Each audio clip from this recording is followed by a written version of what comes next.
Assalamualaikum warahmatullahi wabarakatuh. Bagaimana kabarnya teman-teman mahasiswa? Semoga sehat selalu.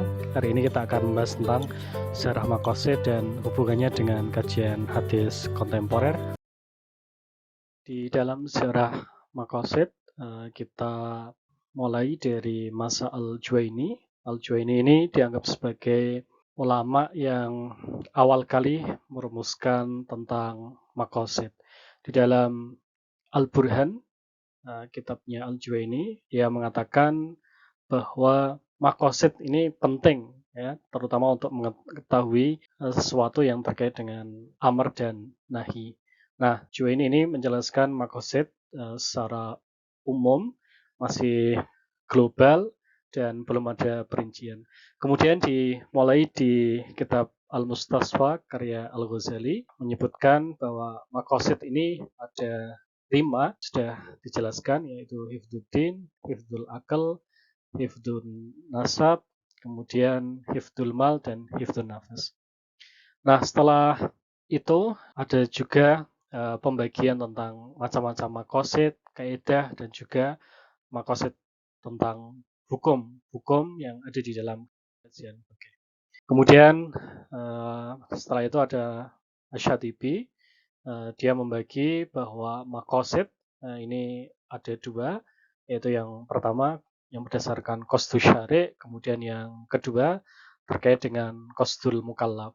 Jadi di zaman Al-Ghazali dan Asyatibi ini makosid masih individu, ya, orientasinya masih kepada pribadi atau perorangan.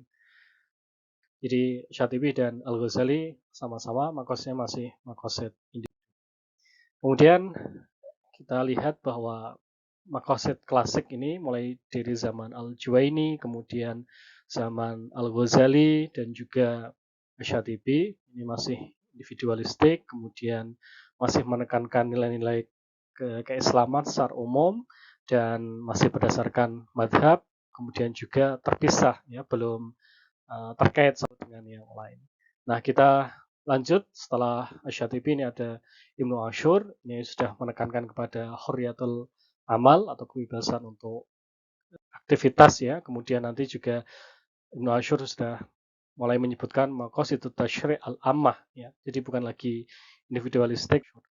Kemudian dasar audah juga hampir sama, dia memakai dari sistem mengembangkannya untuk reorientasi dan revisi konsep-konsep makosid, yang mana nanti hasilnya adalah makosid yang holistik, universal. Nah, ciri khas makosid kontemporer, terutama dimulai dari zamannya Ibnu Ashur, ini orientasinya adalah masyarakat, bukan lagi pribadi atau individu, kemudian universal. Universal artinya memakai nilai-nilai yang disepakati, ya, seperti piagam PBB dan kesepakatan global lainnya. Kemudian orientasinya bukan lagi madhab tetapi sudah ke Quran hadis dan juga nanti sifatnya holistik. Nah, kita lihat misalnya dalam maqasid, ya, dan kajian hadis klasik ini penekanannya masih kepada hadis-hadis yang orientasinya individu, ya, seperti melindungi diri sendiri, melindungi harta, kemudian melindungi akal. Kemudian di maqasid dan kajian hadis kontemporer, nanti ini lebih umum, yaitu melindungi masyarakat, misalnya melindungi sumber daya alam ataupun misalnya peningkatan sumber daya manusia.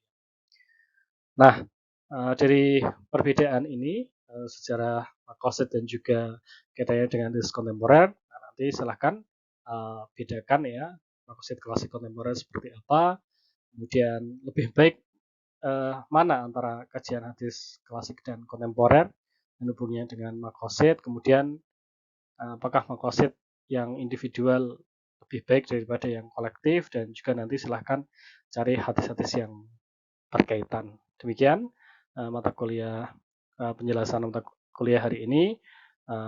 Assalamualaikum warahmatullahi wabarakatuh.